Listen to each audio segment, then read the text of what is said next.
Thank you for joining us for this edition of We Are La Plata County TV. I'm here today with La Plata County Clerk and Recorder Tiffany Parker, and we're going to talk about the upcoming election. So Tiffany? So this year it's a very important election, as every election is, and it really impacts at the local level. We will have 2 state questions, and then all 3 school districts will have board directors on their ballot, and then Animas Mosquito will have a couple questions. Pine River Library and the new proposed Southwest La Plata Library District is also on the ballot.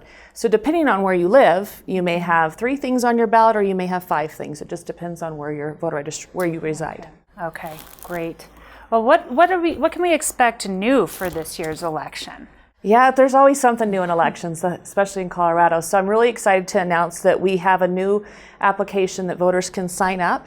It's you go to laplatavotes.com, and it's a way for you to track your own ballot. So you can sign up, and we will notify you either text, email, or a voice message. It depends on how you want to set it up. And we'll let you know when your ballot is to be expected so that it's getting ready to be mailed and then when it's mailed.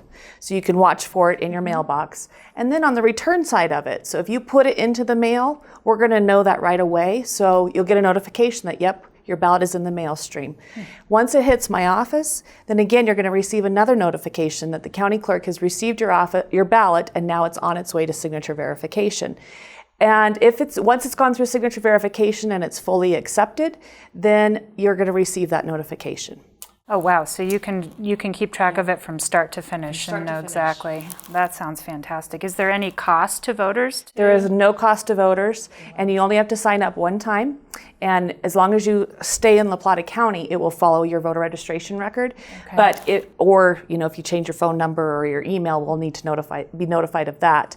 Another great thing it's doing is, say we did reject your ballot for some reason, such as no signature on your envelope, or you still need to provide a form of ID, or the election judges have questioned your signature, it will also notify you immediately that there's an issue with your ballot and you can still get it corrected. So it's a really great form of communication that we have not been able to have here in La Plata County before, but we will be initiating it in November. That's great. Sounds like it'll really help expedite the processing of ballots. Yes, for sure. Yeah. Well, and on that note, can you talk a little bit about what happens when the ballots do return to your office?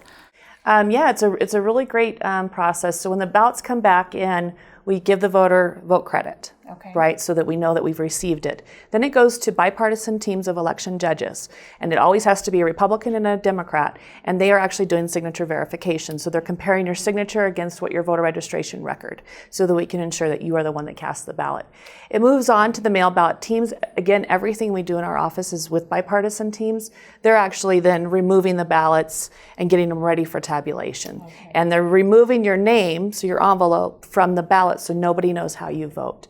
And there's quite a lengthy process, but then it reaches tabulation. So we do begin tabulation about a week to 10 days prior to the election, but we don't give results, until 7 o'clock on election night. Great. And how and when can people access the results of the November election? They can go on to my website, which is laplatacountyklerk.org, and we have a great tool, an application that they can see all the election results for La Plata County. They can also see statewide results. So with those 2 state questions, you can see what's going on across the state, and then, of course, the local. People are always welcome to still come into the offices. The good old days, we used to have a lot of people in the office, but we don't anymore because people go online. The first set of results will be about 7:30 on election night, and then we'll do another upload. The majority of the results are tallied at that 7:30. It's just what's in the outlying drop boxes and the voter service centers that we still need to tabulate. Great. And those are the unofficial results. Okay, great. And when are the results made official then? So what happens is there's an 8-day cure period. So for any issues, those outstanding issues that we may have with somebody forgot to sign an envelope or a signature discrepancy, something like that, there's an 8-day cure period. Then we do what's called a risk limiting audit. So on that 9th day, we're doing an audit.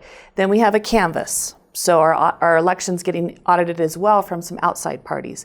And then we certify. So it'll be close to the right before Thanksgiving before we actually certify. And that's across the state. Okay. And that's why, across the United States actually. So that's why you see election results are never final on election day. Okay, great. Well, thank you so much for explaining the process, and we look forward to great turnout in the 2019 election. Be looking for your ballots, and thank you for joining us.